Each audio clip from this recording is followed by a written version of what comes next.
खत्म कर दीजिए, बर्बाद कर दीजिए। गरीब जो मरीज है या अमीर है, मर मर के जमीन बेच के, जगह बेच के, गहना बेच के, गुड़िया बेच के वो इलाज कराएगा ही कराएगा।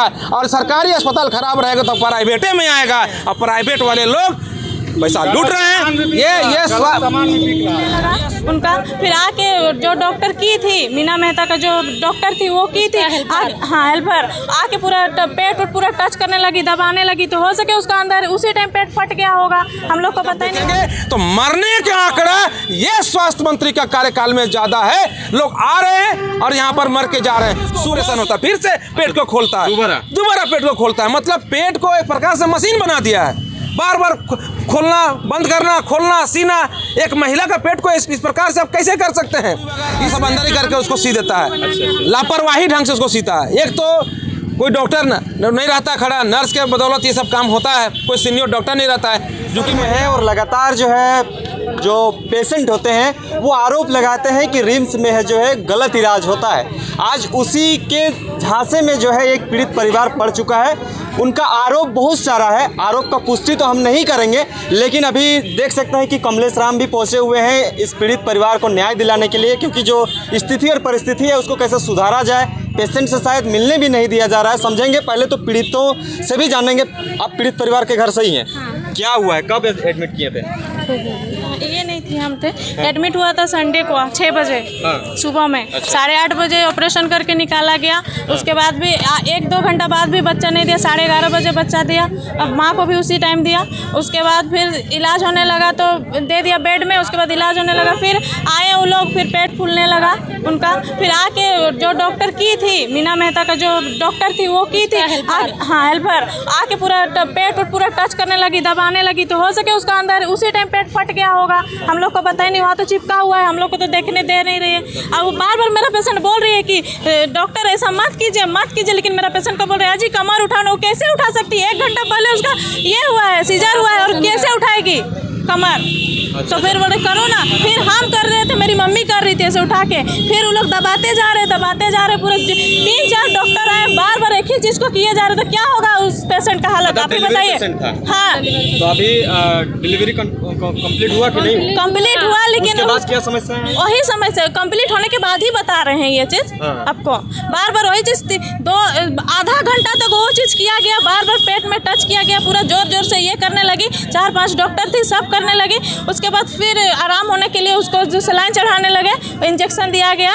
उसके बाद थोड़ा आराम हुई। फिर 2:30 बजे 5 बजे के आसपास फिर वही जो बेहोशी के हालत में थी, उसको 7 बजे फिर उसको होश आया। 7 बजे के बाद 2 मिनट बाद सोया था। उसके बाद फिर दिया गया। फिर 9:30 बजे से जो होश आया था तब तक पूरा ठीक थी। उसका हम वीडियो भी बनाए हैं। अच्छा, वीडियो भी है? अच्छा, हाँ, वीडियो दे दीजिएगा। हाँ, ठीक। तो अभी मतलब स्थिति पूरा ठीक थी, पूरा रात भर ठीक थी। तो थोड़ा थोड़ा उसको दिक्कत हो रहा था, तो बोली डॉक्टर हमको अच्छा नहीं लग रहा है, ये नहीं रहा। फिर डॉक्टर बार बार बोल रही जी क्या हो रहा है, तुम क्यों नोच रही है सबको? क्यों उसको अच्छा नहीं लग रहा है तभी तो नोच रही है वो। हाँ, तो बार बार तुमको भेज देंगे, ये कर देंगे, ये ऐसे कर देंगे, ट्रांसफर कर देंगे। हम बोले कर दीजिए। अच्छा, धमकी दे रहा है? हाँ, कर दीजिए। हम बोले हम कर दीजिए। तो बोल रहे हैं कि ज़्यादा मुँह चलाएगी। तो हम बोले हाँ चलाएंगे। उसके बाद जब कल हम गए, उसके बाद बोले कि कैसी है बताइए। तो बोल रहे हैं कि नहीं तुम जाओ। तो कर दीजिए ना, बोल रहे हैं जाओ, जो बोला है वहीं से बुला के लाओ। यहाँ से डॉक्टर बोले थे कि उन लोग को कुछ सुना दो यहाँ के बारे में। तो फिर आप बोले जो बोला है उसको क्यों नहीं बोल रही है? तो वहाँ से हमको भेजा गया बोल रहे हैं। अच्छा, एक चीज बताइए, अभी पेशेंट कैसा है? कुछ देखने उठने दिया कि नहीं? दिया है, लेकिन वो कोई ये में नहीं है, वो बेहोशी में। हाँ, डॉक्टर क्या कर रहे हैं? डॉक्टर कोई बोले कोई गारंटी नहीं है। गारंटी नहीं है? अच्छा, नॉर्मल पेशेंट आते हैं लेकिन यहाँ पे नो गारंटी के शिकार बन जाते हैं। उसके बाद 7 बजे से जो मेरा पेशेंट कल मंडे को 7 बजे से जो बेहोश हालत में है, अभी तक उनका कोई होश नहीं है। अच्छा, क्या मतलब आगे क्या प्लानिंग का क्या करने का सोच रहे हैं आप लोग? तमाम लोग पहुँचे हुए हैं। हम लोग को बस यही, हम लोग का अच्छा चाहिए, बस अच्छा चाहिए। हाँ। अच्छा, कमलेश जी भी हैं, हमेशा समाज सेवी वर्ग से आते हैं और समाज की कल्याणकारी शोषण होता है तो वो खड़े होते हैं। कमलेश दा, अभी आप जो है रिम्स पहुँचे हुए हैं, क्या देखिए ये लोग का जो मामला है हृदय विदारक मामला है। आप समझिए कि 11 बजे संडे को लगभग सुबह ये लोग आते हैं यहाँ पर प्रसव कराने के लिए। डिलीवरी कैसे महिला होती है मंजू बाला, तमाड़ से, ग्रामीण क्षेत्र से तमाड़ से आती है। उनका जब ऑपरेशन होता है, जब बच्चा बाहर आता है तो ऑपरेशन कर जो होता है उस पर क्या है कि कुछ जो सीजर का जो मटेरियल है, रुई वगैरह सब अंदर ही करके उसको सी देता है, लापरवाही ढंग से उसको सीता है। एक तो कोई डॉक्टर नहीं रहता खड़ा, नर्स के बदौलत ये सब काम होता है, कोई सीनियर डॉक्टर नहीं रहता है, जो कि महिला और डिलीवरी केस में कम से कम संवेदनशील मामला होता है कि सीनियर डॉक्टर का रहना अति आवश्यक है, लेकिन नहीं था। और जैसे तैसे करके उसको पेट को सी दिया, जिसके कारण क्या है, कुछ देर के बाद 2 बजे पेट फूलने लगा। पेट फूलने लगा तो फिर अकबकाने लगी, तो नाक से भी ब्लड निकलने लगा, मुंह से ब्लड निकलने लगा। जब ये सब देख के परिवार वाले परेशान हो गए। परेशान होने के बाद फिर डॉक्टर को बुलाया जाता है, जो डॉक्टर आती है, उसके बाद से फिर से उसको ऑपरेशन होता है, फिर से पेट को खोलता है, दोबारा पेट को खोलता है। मतलब पेट को एक प्रकार से मशीन बना दिया है, बार बार खोलना, बंद करना, खोलना, सीना। एक महिला का पेट को इस प्रकार से आप कैसे कर सकते हैं? इसलिए हम कह रहे हैं कि झारखंड का स्वास्थ्य जो विभाग है वो बिल्कुल तरह से मृत प्राय हो गया है।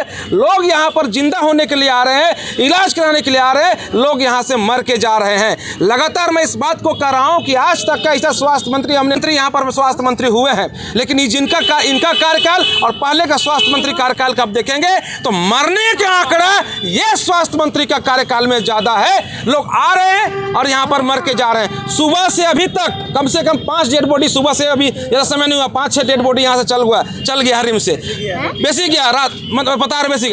लगातार यहाँ से 50-60 डेड बॉडी यहाँ से रिम से जब घर जा रहा है, तो आखिर इलाज कराने के लिए रिम्स में क्यों आएगा? मैं पूछना चाहता हूँ स्वास्थ्य मंत्री जी से।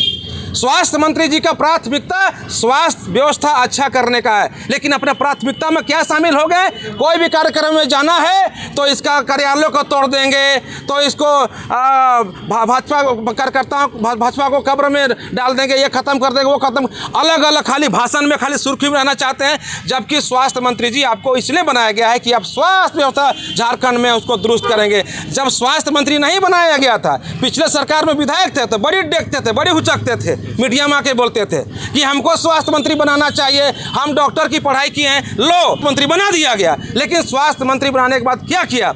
अभी बताइए, उनसे पूछना चाहता हूं, रिम्स में कई प्रकार का जो जांच का मशीन अभी तक नहीं है। लोग जांच कराने के लिए बाहर चले जाते हैं, 5,000 गरीब आता है और सिर्फ जांच में 16,000 से 20,000 40,000 गरीब जांच में खर्चा कर रहा है। जांच मशीन क्यों यहाँ पर नहीं है? अल्ट्रासाउंड मशीन, तमाम तरह का मशीन क्यों नहीं है यहाँ पर? मैं पूछना चाहता हूँ स्वास्थ्य मंत्री जी, कि आप मशीन कब खरीदेंगे, कब लगाएंगे? मैं इतना जानता हूँ कि स्वास्थ्य मंत्री इरफान अंसारी जी कार्यकाल में स्वास्थ्य मंत्री जी एक सुई भी नहीं खरीदे हैं, इंजेक्शन भी नहीं खरीदे हैं, तो स्थिति क्या होगा? मैं उनसे पूछना चाहता हूँ, आप स्वास्थ्य मंत्री बनने के बाद क्या परिवर्तन राज्य में स्वास्थ्य में आया है? यही परिवर्तन राज्य में आया है कि पहले मरता कम था, अभी मरता ज़्यादा है कि नहीं है? ये स्थिति है। देखिए, ये लोग हिंद पीढ़ी से आए, ये देखिए दीदी लोग आए, क्या स्थिति है? गरीब आता है रिम्स में इलाज कराने के लिए।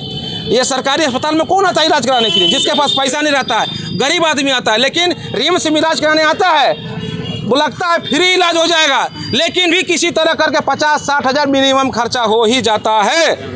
यहाँ फ्री इलाज नहीं होता है, कोई भी दवा यहाँ पर नहीं है। दवा, जितना दवा लिखता है सब वो खरीदना पड़ता है कि नहीं खरीदना पड़ता है? सरकार दवा 5-5 हज़ार सब प्रदान करता है। जब जांच बाहर करा रहा है, पीपी आया है, जब जांच बाहर करा रहा है पैसा देकर, जब दवा बाहर लेना पड़ रहा है, तो कौन चीज़ का स्वास्थ्य मंत्री, कौन चीज़ का रिम्स?